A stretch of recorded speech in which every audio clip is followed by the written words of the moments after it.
As we prepare to light our chalice this morning here in our beloved sanctuary, you are also welcome to light a chalice at home if you would like. As we prepare to say our words of affirmation together, please make sure that you're muted on Zoom.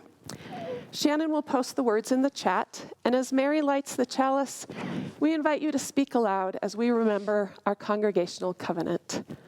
Love is the doctrine of this church. The quest for truth is its sacrament, and service is its prayer. To dwell together in peace, to seek knowledge in freedom, to serve human need, for these high purposes do we unite in worship. We are a congregation facing several challenges. Adapting to an ever-shifting pandemic, for one, and our minister of the last 7.5 years recently retired. We are undoubtedly feeling some uncertainty about our future and some ambiguity about what might be coming next.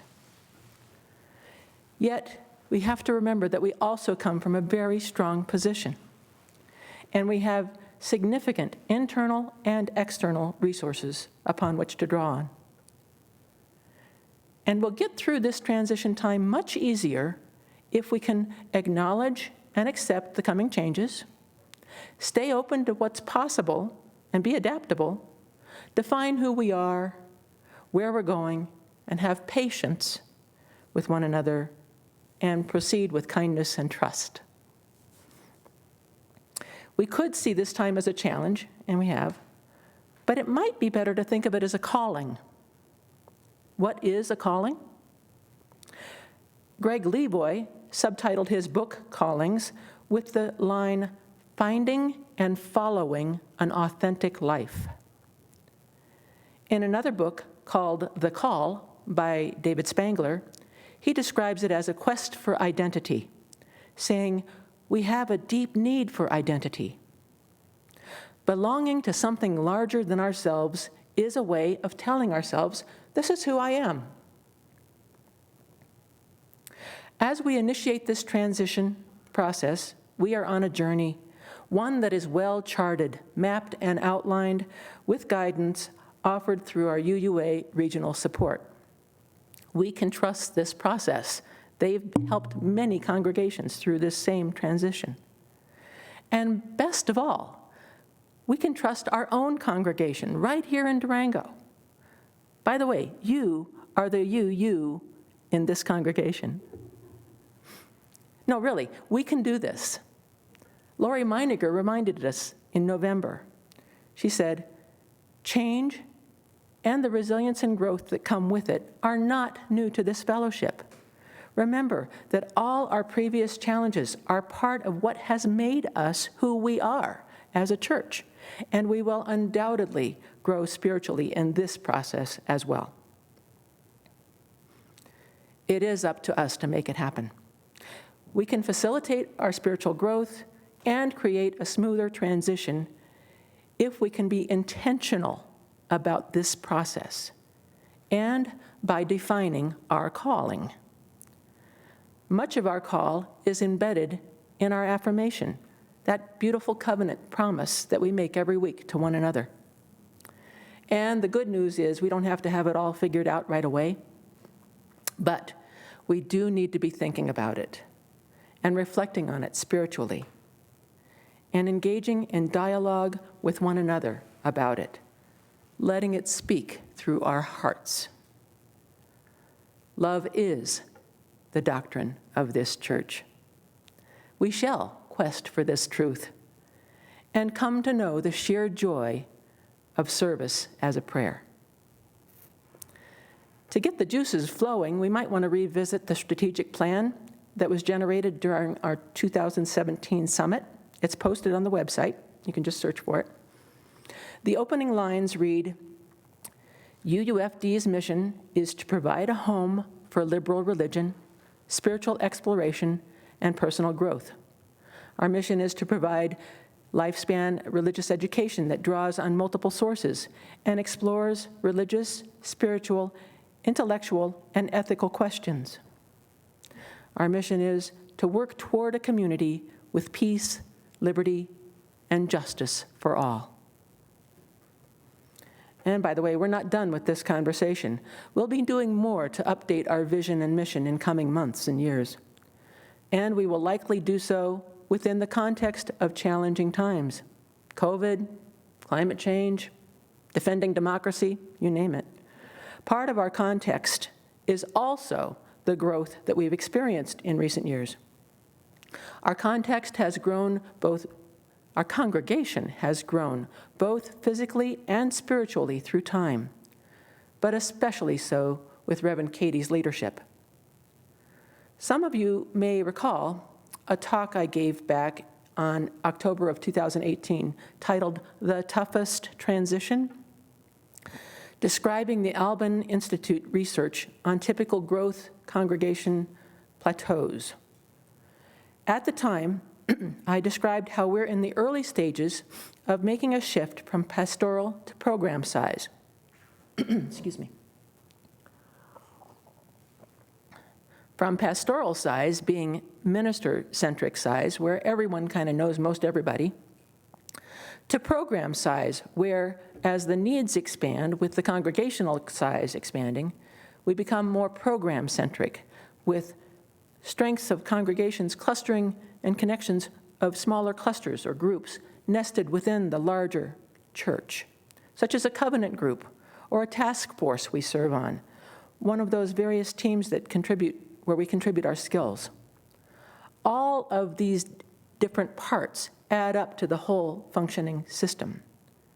We may not know everybody who attends, but we can know well those people in our covenant circle, or those who we attend circle suppers with, maybe the people that we go to outings with, or various meetings, even if they're on Zoom. And we may not know every single decision that's made, because our growth has necessitated a more structured and defined model of governance, with more hired staff charged with supporting the work of our mission. With these challenges and necessary changes, we're still learning to navigate them gracefully. Yet we can trust in our abilities to do so. We've come so far. Our growth in numbers didn't happen by chance.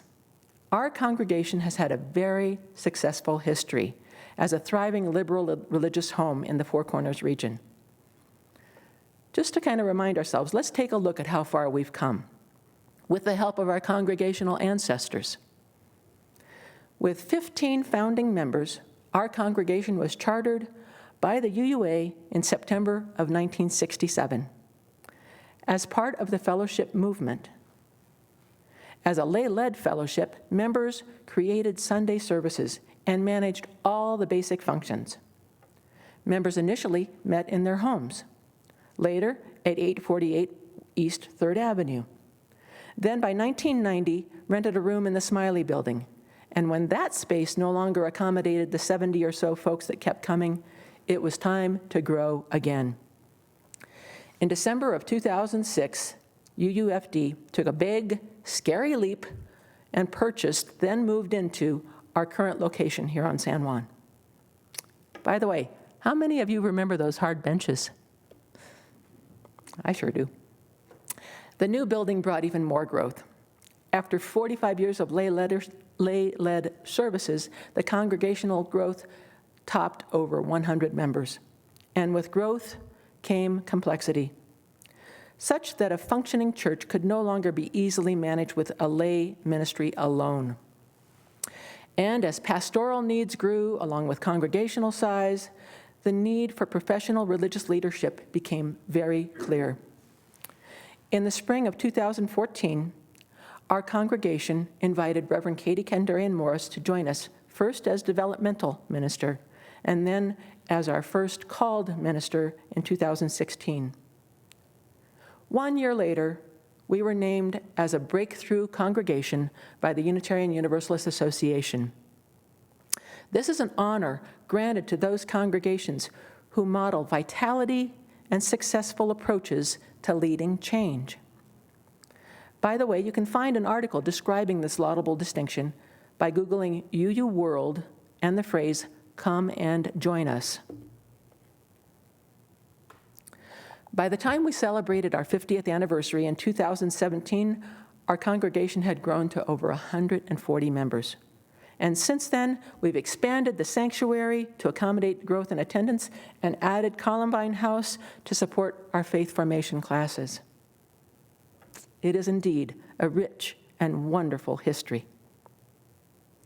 With time, talent, and treasure, we have developed a thriving shared ministry model, benefiting from the guidance of trained ministerial staff, offering quality lifespan education, broadening our services provided, and expanding our reach as a liberal religious community to our neighbors in need. We can be proud of what we've accomplished so far, and we can trust this church and what we are capable of creating together. More recently, we've added our first steps toward our new future by hiring 2 targeted ministers to help us for the next 6 months or so during this transition toward a specifically trained interim minister position. Meanwhile, we're so blessed to have Reverend Gary and Reverend Monroe helping us. They will give us an opportunity to explore fresh ministry styles with enriching worship services, also comforted by the fact that we have professional pastoral care when we need it. Then by August, an interim minister will begin working with us to review our history, identify our strengths, identify our needs and ways of organizing, helping us develop our leadership, and refining our sense of purpose and direction, ultimately easing the transition to a new called minister as we prepare for the next era of religious leadership in our congregation. We come together to find belonging. We come together in community because we believe in the values of love, justice, and community service. UUFD gives us a place where we can join forces and create effective, tangible results that speak of our love in action, having a far greater impact than we could accomplish alone. We come together to strengthen our spiritual connection, knowing that we too minister to one another.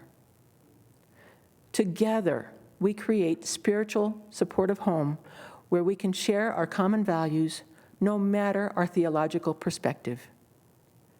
We know there is a need for what we do here, both in the world and in Greater Durango. Acting in a well-intentioned and deliberate manner, we can all listen to our call and live our covenant. We can develop the talents we each have to offer by living into the question, who am I? Where do my gifts meet the mission of this church? We'll find the gifts of our congregation by living into the question, who are we together? And where is this congregation's mission called forth to create the better world we all long for? Nourished by the way we show our love for one another, engaging in constructive dialogue, treating each other with respect and care, we will nurture and sustain this loving community, and together bring forth the brighter future we all hope for. I leave you with my prayer. Dear Universal One, giver of all life energy, be with me. Help me in my given days to discern your desire, to live your love through me. Help me execute my days in ways that bespeak of your love.